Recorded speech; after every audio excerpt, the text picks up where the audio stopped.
ఓం నమ శివాయ. హరహర మహాదేవ. జీవితంలో కొన్ని క్షణాలు ఉంటాయి. అప్పుడు మనం తీసుకునే నిర్ణయం మన భవిష్యత్తును మార్చేస్తుంది. అలాంటిదే ఒక క్షణం కురుక్షేత్ర యుద్ధభూమిలో జరిగింది. ఒకవైపు ధర్మం, మరోవైపు బంధం.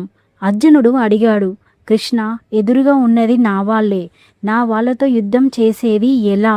నా వాళ్ళ మీద గెలిచేది ఎలా? అప్పుడు కృష్ణుడు అన్నాడు, వాళ్ళు నీ వాళ్ళు అయితే ఎందుకు ఎదురుగా ఉన్నారు? వాళ్ళు ఉండాల్సింది నీతో, నీ వెనుక, నీ ఎదురుగా కాదు.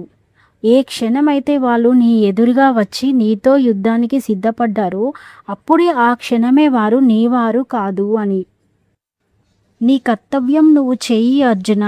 ఫలితం ఆశ పెట్టుకోకు. భయం నీలో ఉంది, ధైర్యం కూడా నీలో ఉంది. నీ మనసును జయిస్తే ఈ ప్రపంచాన్ని జయించినట్టే. అప్పుడు అర్జునుడు విని ఆలోచించాడు మరియు తన బలహీనతలను జయించాడు. అర్జునుడు బాణాన్ని ఎక్కించాడు, కానీ అది కేవలం శత్రువులపైన మాత్రమే కాదు, తనలో ఉన్న భయం, సందేహం, అలసత్వం మీద. అదే నిజమైన యుద్ధం, అదే అసలైన విజయం. నీ జీవితంలో సమస్యలు వచ్చినప్పుడు ఒక్కసారి ఆలోచించు. నీ పక్కన ఉన్న కృష్ణుడు నీ అంతరాత్మే. ఆ వాహినిని విను, ముందుకు సాగు. ఎందుకంటే ప్రతి మనిషిలో ఒక అర్జునుడు ఉన్నాడు మరియు అతనికి దారి చూపే కృష్ణుడు కూడా ఉన్నాడు. ఓం నమ శివాయ.